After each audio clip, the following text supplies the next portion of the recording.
नमस्कार दोस्तों, स्वागत है आपका आज के मुख्य समाचारों में। जी हां दोस्तों, आपको यहां पर देखने को मिलेंगी सुबह से लेकर शाम तक की तमाम बड़ी खबरें मुख्य समाचार ब्रेकिंग न्यूज अपडेट्स के रूप में। तो चलिए दोस्तों, जान लेते हैं आज की पहली बड़ी खबर। चुनाव से पहले कांग्रेस की नारी न्याय गारंटी योजना, गरीब महिलाओं को 1 लाख सालाना मदद, सरकारी नौकरी में 50% आरक्षण का वादा। जी हां दोस्तों, लोकसभा चुनाव से पहले बुधवार को कांग्रेस ने नारी न्याय योजना का वादा किया है। कांग्रेस अध्यक्ष मल्लिकार्जुन खड़गे ने सोशल मीडिया पर इसका ऐलान किया। इसके तहत कांग्रेस ने गरीब महिलाओं को हर साल 1 लाख रुपए की मदद का वादा किया है। साथ ही कहा है कि सरकारी नियुक्तियों में महिलाओं को आधा हक दिया जाएगा। दोस्तों, कांग्रेस ने 5 योजनाओं का ऐलान किया है। इनमें महालक्ष्मी गारंटी योजना, आदि आबादी पूरा हक योजना, शक्ति का सम्मान योजना, अधिकार मैत्री योजना और सावित्रीबाई फुले हॉस्टल योजना शामिल है। इसके बाद दोस्तों, जान लेते हैं अगली खबर। प्रधानमंत्री मोदी ने 3 सेमीकंडक्टर फैसिलिटी की नींव रखी। मोदी बोले, इससे भारत को सेमीकंडक्टर का ग्लोबल हब बनने में मदद मिलेगी। जी हां दोस्तों, प्रधानमंत्री मोदी ने बुधवार को लगभग 1.25 लाख करोड़ रुपए की 3 सेमीकंडक्टर फैसिलिटीज की नींव रखी। इन मैन्युफैक्चरिंग फैसिलिटीज में से एक असम के मोरीगांव और 2 गुजरात के धोलोरा और सानद में स्थापित होगी। इससे भारत को सेमीकंडक्टर मैन्युफैक्चरिंग के लिए ग्लोबल हब बनने में मदद मिलेगी। दोस्तों, प्रधानमंत्री ने इंडियाज टेकेज चिप्स फॉर विकसित भारत कार्यक्रम में इन सेमीकंडक्टर फैसिलिटीज की नींव रखी। इसके कार्यक्रम में ताइवान के लीडर्स भी वर्चुअली जुड़े थे। इसके बाद दोस्तों, जान लेते हैं अगली खबर। 2019 से 2024 तक 22,217 इलेक्टोरल बॉन्ड खरीदे गए। एसबीआई का सुप्रीम कोर्ट में हलफनामा। पार्टियों ने 22,030 बॉन्ड का पेशा केस कराया था। जी हां दोस्तों, स्टेट बैंक ऑफ इंडिया यानी कि एसबीआई के चेयरमैन दिनेश कुमार ने बुधवार को सुप्रीम कोर्ट में एफिडेविट फाइल की। इसमें बताया गया कि सुप्रीम कोर्ट के 11 मार्च के निर्देश के मुताबिक इलेक्टोरल बॉन्ड से जुड़ी उपलब्ध जानकारी चुनाव आयोग को दे दी गई है। एसबीआई चेयरमैन ने कहा कि हमने ईसीआई को पेन ड्राइव में 2 फाइलें दी है। एक फाइल में बॉन्ड खरीदने वालों की डिटेल है। इसमें बॉन्ड खरीदने की तारीख और रकम का जिक्र है। दूसरी फाइल में बॉन्ड इनकेश करने वाले राजनीतिक दलों की जानकारी है। लिफाफे में 2 पीडीएफ फाइल भी हैं। ये पीडीएफ फाइल पेन ड्राइव में रखी गई है। इन्हें खोलने के लिए जो पासवर्ड है वो भी लिफाफे में दिया गया है। दरअसल दोस्तों, एसबीआई के हलफनामे के अनुसार 1 अप्रैल 2019 से 15 फरवरी 2024 तक 22,217 करोड़ इलेक्टोरल बॉन्ड खरीदे गए। इनमें से 22,030 बॉन्ड का पैसा राजनीतिक पार्टियों ने कैश करा लिया है। पार्टियों ने 15 दिन की वैलिडिटी के भीतर 187 बॉन्ड को कैश नहीं किया। इनकी रकम प्रधानमंत्री राहत कोष में ट्रांसफर कर दी गई। इसके बाद दोस्तों, जान लेते हैं अगली खबर। उत्तराखंड यूसीसी बिल को राष्ट्रपति की मंजूरी मिली। यूनिफॉर्म सिविल कोड लागू करने वाला देश का पहला राज्य बना। जहां दोस्तों, उत्तराखंड में समान नागरिक संहिता यानी कि यूसीसी बिल को राष्ट्रपति से मंजूरी मिल गई है। इसके साथ ही यूनिफॉर्म सिविल कोड लागू करने वाला उत्तराखंड देश का पहला राज्य बन गया है। नियमावली बनने के बाद यूसीसी लागू कर दिया जाएगा। मुख्यमंत्री पुष्कर सिंह धामी ने यूसीसी को मंजूरी दिए जाने पर राष्ट्रपति का आभार व्यक्त किया। उन्होंने कहा कि सरकार में विधानसभा चुनाव 2022 के दौरान जो वादा जनता से किया गया था उसे पूरा कर दिया गया है। उन्होंने कहा कि समान नागरिक संहिता कानून लागू होने से सभी नागरिकों को समान अधिकार मिलने के साथ ही महिलाओं पर हो रहे उत्पीड़न पर भी लगाम लगेगी। उत्तराखंड की विधानसभा में 7 फरवरी को यूनिफॉर्म सिविल कोड बिल ध्वनि मत से पास कर दिया गया था। सीएम पुष्कर सिंह धामी ने 6 फरवरी को विधानसभा में यह बिल पेश किया था। चलिए दोस्तों, जान लेते हैं इसके बाद अगली खबर। चिराग को 5 सीट, चाचा पशुपति को राज्यपाल बनाने का ऑफर। बिहार में एनडीए का सीट शेयरिंग फार्मूला हुआ फिक्स। जी हां दोस्तों, बिहार में एनडीए में सीट शेयरिंग को लेकर लंबे समय से जारी सस्पेंस अब खत्म हो गया है। सूत्रों के मुताबिक जीनत राम मांझी की पार्टी हम को 1 सीट, उपेंद्र कुशवाहा की पार्टी आरएलएम को 1 सीट और चिराग पासवान को हाजीपुर समेत 5 सीटें देने पर सहमति बन गई है। इसके अलावा नीतीश कुमार की पार्टी जेडीयू 16 सीटों पर चुनाव लड़ सकती है, जबकि पशुपति पारस की पार्टी को एनडीए में एक भी सीट नहीं मिलेगी। बीजेपी ने पशुपति पारस को राज्यपाल बनाने और समस्तीपुर सांसद प्रिंस राज को बिहार सरकार में मंत्री बनाने का ऑफर दिया है। दोस्तों, आपको बता दें, प्रिंस राज चिराग पासवान के चचेरे भाई हैं। पिता रामचंद्र पासवान की मृत्यु के बाद प्रिंस राज समस्तीपुर से उपचुनाव जीतकर सांसद बने थे, लेकिन साल 2021 में लोक जनशक्ति पार्टी टूट गई और प्रिंस राज पशुपति पारस के खेमे में चले गए थे। चलिए दोस्तों, जान लेते हैं इसके बाद अगली खबर। जल संकट के बीच बेंगलुरु छोड़ रहे हैं लोग, दफ्तरों में वर्क फ्रॉम होम की मांग। स्विमिंग पूल में पीने का पानी डाला तो 5,000 का जुर्माना लगेगा।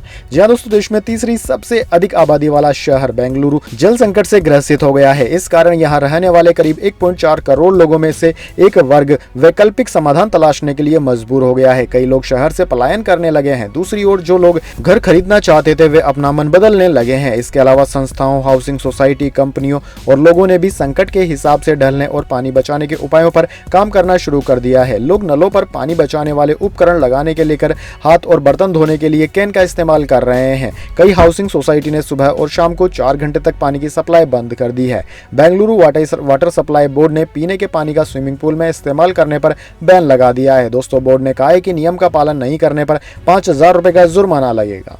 इसके बाद दोस्तों जान लेते हैं अगली खबर। ऑनलाइन वॉलेट की हर लेनदेन पर रहेगी नजर। लोकसभा चुनाव से पहले चुनाव आयोग की बड़ी घोषणा।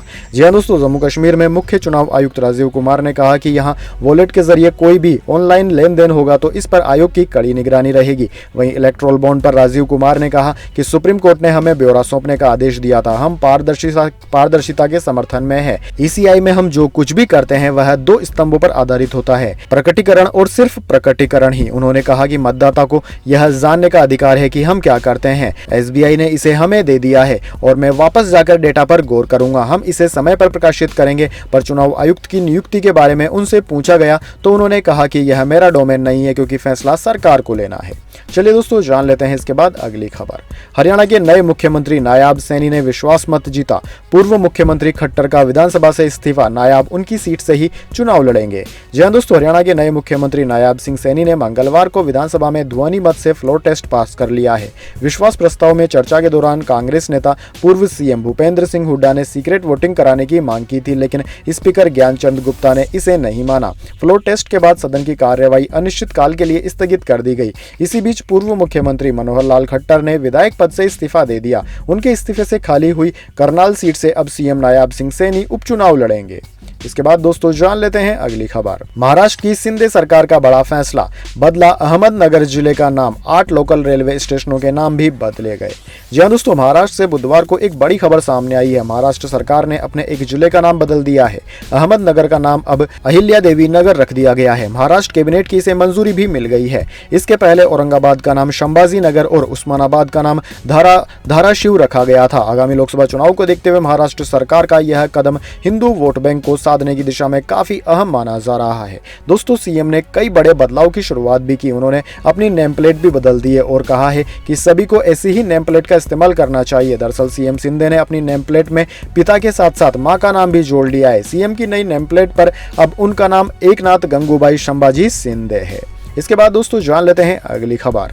कांग्रेस के बैंक अकाउंट पर IT की कार्यवाही जारी रहेगी। दिल्ली हाईकोर्ट ने 210 करोड़ के जुर्माने पर रोक की याचिका खारिज की। जी हां दोस्तों, दिल्ली हाईकोर्ट ने बुधवार यानी कि 13 मार्च को कांग्रेस के बैंक खातों पर IT एक्शन को रोकने की याचिका खारिज कर दी है। जस्टिस यशवंत वर्मा और जस्टिस पुरुषेंद्र कुमार कौरव की बेंच ने सुनवाई करते हुए कहा कि इनकम टैक्स अपीलेंट ट्रिब्यूनल के फैसले को छेड़ने की कोई वजह दिखाई नहीं दे रही है। दरअसल दोस्तों, कांग्रेस पार्टी को इनकम टैक्स डिपार्टमेंट ने 13 फरवरी को 105 करोड़ के बकाया टैक्स की वसूली के लिए नोटिस भेजा था। डिपार्टमेंट ने कांग्रेस पर 210 करोड़ का जुर्माना लगाया था और बैंक खाते फ्रीज कर दिए थे। इनकम टैक्स की कार्रवाई के खिलाफ कांग्रेस नेता और वकील विवेक ने इनकम टैक्स अपीलेंट ट्रिब्यूनल में याचिका लगाई थी, लेकिन 8 मार्च को इसे खारिज कर दिया गया। चलिए दोस्तों जान लेते हैं इसके बाद अगली खबर। अमेरिका में गर्ल्स गैंग ने 66 करोड़ के कॉस्मेटिक्स चुराए, इन्हें 50% डिस्काउंट पर ऑनलाइन बेचा। मास्टरमाइंड हुआ गिरफ्तार। जी हां दोस्तों, अमेरिकी पुलिस ने मेकअप का सामान चुराने वाले गैंग के लीडर को गिरफ्तार किया है। पुलिस ने कहा कि 3 बच्चों की मां 53 साल की मिशेल मैक ने 66 करोड़ रुपए के कॉस्मेटिक्स चुराए और फिर उन्हें ऑनलाइन शॉपिंग साइट अमेजन पर बेच दिया। पुलिस के मुताबिक मिशेल ने चोरी को अंजाम देने के लिए 12 लड़कियों को हायर किया था। ये सभी लड़कियां लग्जरी कॉस्मेटिक स्टोर में जाती थी और मेकअप का सामान चुराती थी। इसके बाद मिशेल डिस्काउंट पर यह सामान बेच देती थी। इसके बाद दोस्तों जान लेते हैं अगली खबर। न ट्रैक्टर ट्रॉली न हथियार, किसानों को मिली दिल्ली में महापंचायत की इजाजत।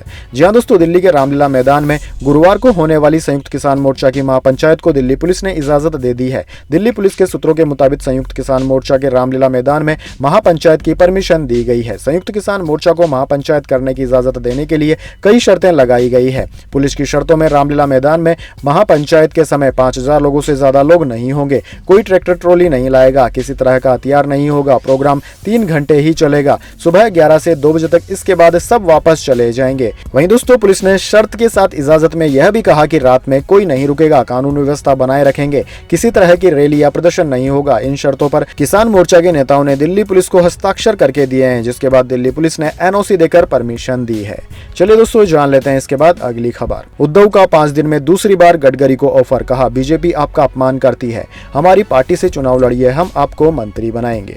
जी हां दोस्तों, महाराष्ट्र के पूर्व मुख्यमंत्री उद्धव ठाकरे ने केंद्रीय मंत्री नितिन गडकरी को 5 दिन में दूसरी बार उनकी पार्टी में शामिल होने का ऑफर दिया है। उद्धव ने कहा कि मैं फिर से गडकरी को महाविकास आघाड़ी से इलेक्शन लड़ने की बात दोहरा रहा हूं। उद्धव ने मंगलवार को यवतमाल जिले के पुसाद में एक रैली में कहा कि गडकरी का भाजपा में अपमान हो रहा है, इसलिए वो हमारे गठबंधन महाविकास आघाड़ी में शामिल हो जाएं। हम उनकी जीत सुनिश्चित करेंगे। अगर हमारी सरकार सत्ता में आती है तो हम उन्हें मंत्री बनाएंगे। इसके बाद दोस्तों जाने अगली बड़ी खबर, लेकिन उससे पहले मेरी आपसे एक छोटी सी रिक्वेस्ट है, अगर दोस्तों आपको अभी तक हमारी न्यूज पसंद आई है तो एक छोटा सा लाइक जरूर दे दीजिए, और अगर आपको पसंद नहीं आई है तो बेशक आप डिसलाइक भी कर सकते हैं, लेकिन दोस्तों लाइक और डिसलाइक जरूर कीजिए, क्योंकि दोस्तों यही हमारी मेहनत का फल होता है और इसी से हमें पता चलता है कि आपको हमारी वीडियोस पसंद आ रही है या नहीं। तो चलिए दोस्तों जान लेते हैं आज की अगली बड़ी खबर। सेंसेक्स 906 अंक गिरकर 72,761 पर बंद। स्मॉल कैप इंडेक्स 2,179 अंक टूटा। निवेशकों के 13 लाख करोड़ रुपए डूबे। जी हां दोस्तों, शेयर बाजार में 13 मार्च को बड़ी गिरावट देखने को मिली। सेंसेक्स 906 अंकों की गिरावट के साथ 72,761 के स्तर पर बंद हुआ। वहीं निफ्टी में भी 338 अंकों की गिरावट रही, यह 21,997 के स्तर पर बंद हुआ। दोस्तों सेंसेक्स के 30 में से आज 23 शेयरों में गिरावट रही। स्मॉल कैप और मिड कैप इंडेक्स में भी आज जबरदस्त गिरावट देखी गई। स्मॉल कैप इंडेक्स 2,189 अंक यानी कि 5.11% गिरकर 40,641 के स्तर पर बंद हुआ। वहीं मिड कैप इंडेक्स में 1,646 अंक यानी कि 4.20% की गिरावट रही, यह 37,591 के स्तर पर बंद हुआ। वहीं दोस्तों बात करें निफ्टी 50 के टॉप गेनर और टॉप लूजर स्टॉक्स की, तो दोस्तों आज निफ्टी 50 के टॉप गेनर्स में ITC, ICICI bank, Kotak bank रहे, जबकि निफ्टी 50 के टॉप लूजर्स में पावर ग्रिड, कोल इंडिया और अडानी एंटरप्राइजेज रहे। इसके बाद दोस्तों जान लेते हैं आज की अगली बड़ी खबर। आज सोने चांदी की कीमतों में रही गिरावट। सोना 65,334 रुपए प्रति 10 ग्राम पर आया, जबकि चांदी 72,000 पर आई। जी हां दोस्तों, सोने चांदी के दामों में आज यानी कि 13 मार्च को जबरदस्त गिरावट देखने को मिली। इंडियन बुलियन एंड ज्वेलर्स यानी कि IBJ के वेबसाइट के मुताबिक 10 ग्राम सोना 232 रुपए सस्ता होकर 65,334 रुपए प्रति 10 ग्राम पर आ गया।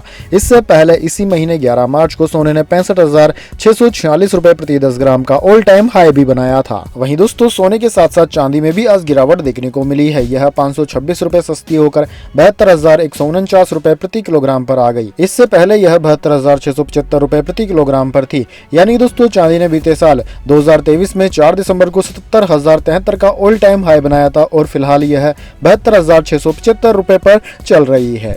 इसके बाद दोस्तों जान लेते हैं अगली खबर। कैंसर की दवाएं, कीमोथेरेपी और सस्ते इलाज का झांसा। दिल्ली NCR में खुलेआम बिक रही थी मौत। जी हां दोस्तों, दवाएं किस लिए खरीदी जाती है? मरीज की जान बचाने के लिए। यह तो सब जानते हैं और यही सबकी मंशा भी रहती है, लेकिन बीमार हैं तो स्वस्थ हो जाएं। लेकिन अगर प्राण रक्षक दवाएं लोगों के प्राण लेने लग जाएं तो आप क्या करेंगे? दरअसल दोस्तों ऐसा ही मामला आया है दिल्ली से, जहां एक ऐसा गैंग सक्रिय है जो नकली दवाएं बनाता है और दवाओं के नाम पर टॉक्सिक केमिकल सप्लाई करता है। आखिर यह कौन है? इनके मददगार कौन है? कौन इस तरह का गोरख धंधा चला रहा है? दरअसल दोस्तों दिल्ली में कैंसर की नकली दवा का कारोबार जोरों पर है। 5,000 में शीशी और 100 रुपए की नकली दवा का बड़ा खेल करने वाले नकली दवाओं के एक बड़े रैकेट का भांडाफोड़ हुआ है, जिसकी हकीकत सामने आने पर हर कोई दहल गया। दिल्ली पुलिस के कब्जे में ऐसे शातिर आए हैं जिनके पास शर्तिया मौत का पक्का इलाज है। गुरुग्राम साउथ सिटी से एक फ्लैट में दवाओं का वो स्टॉक रखा गया था, जिससे मरीज तो बेहाल हो जाएं और उसके तीमारदार कंगाल हो जाएं। फिलहाल दोस्तों वह पूरा का पूरा गैंग पुलिस की गिरफ्त में है। इसके बाद दोस्तों जान लेते हैं अगली खबर।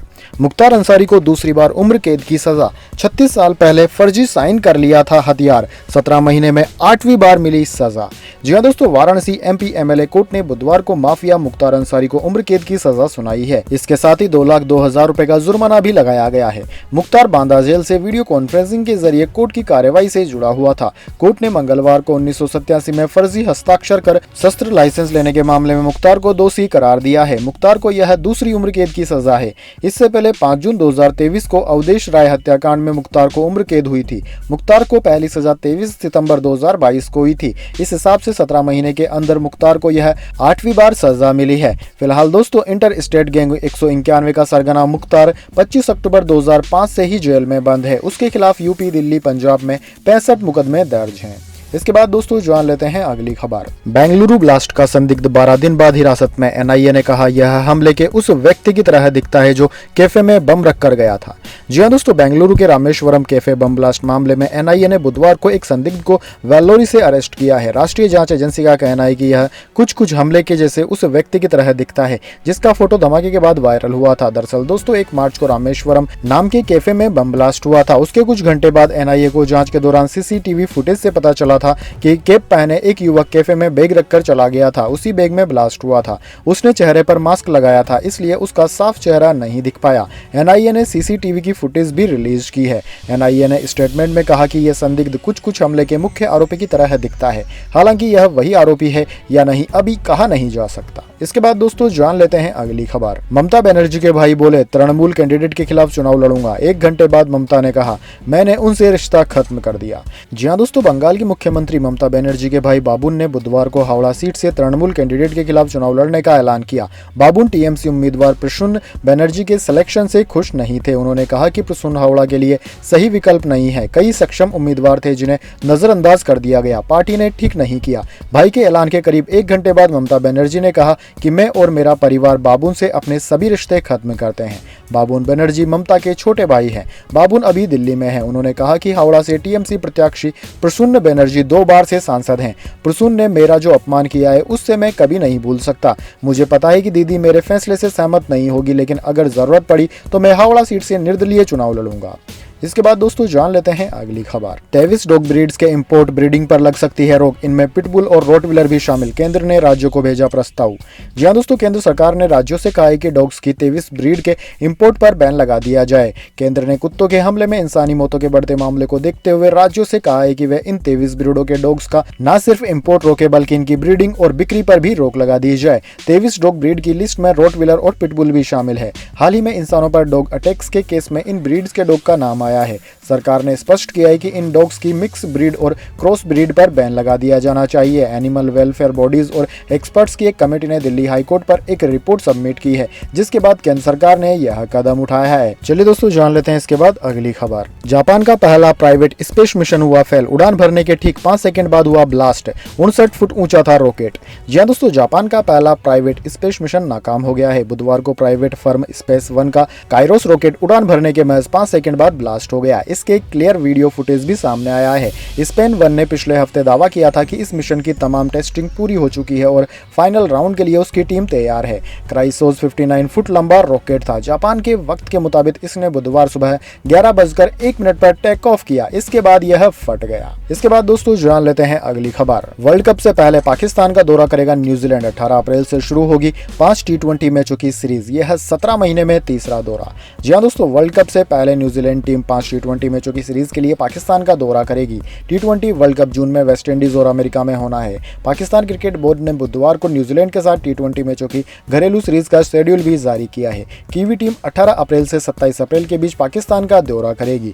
न्यूजीलैंड का 17 महीनों में पाकिस्तान का यह तीसरा दौरा है। तो दोस्तों यह थी आज की तमाम बड़ी खबरें। इसके बाद दोस्तों बारी आती है आज के माइंड क्यूज क्वेश्चन की। जी हां दोस्तों, एक आसान से सवाल का जवाब देकर आप जीत सकते हैं एक सरप्राइज गिफ्ट हमारे यूट्यूब चैनल की ओर से। तो दोस्तों आज का सवाल आपकी स्क्रीन पर आ चुका है। वर्तमान में वनडे क्रिकेट की पहली यानी कि नंबर 1 टीम कौन सी है? जी हां दोस्तों, अगर आप जानते हैं आईसीसी रैंकिंग में वर्तमान में वनडे की नंबर 1 टीम कौन सी है तो जल्दी से कमेंट बॉक्स में उस टीम का नाम लिख दीजिए। अगर दोस्तों आपका जवाब होता है एकदम सही और आप चुन लिए जाते हैं लकी विजेता के रूप में, तो आपको मिल सकता है एक सरप्राइज गिफ्ट हमारे यूट्यूब चैनल की ओर से। तो दोस्तों जल्दी से अपना उत्तर कमेंट बॉक्स में लिख दीजिए, वीडियो को लाइक कर लीजिए और चैनल को सब्सक्राइब करके बेल आइकन भी दबा लीजिए। धन्यवाद। वंदे मातरम। जय हिंद, जय भारत।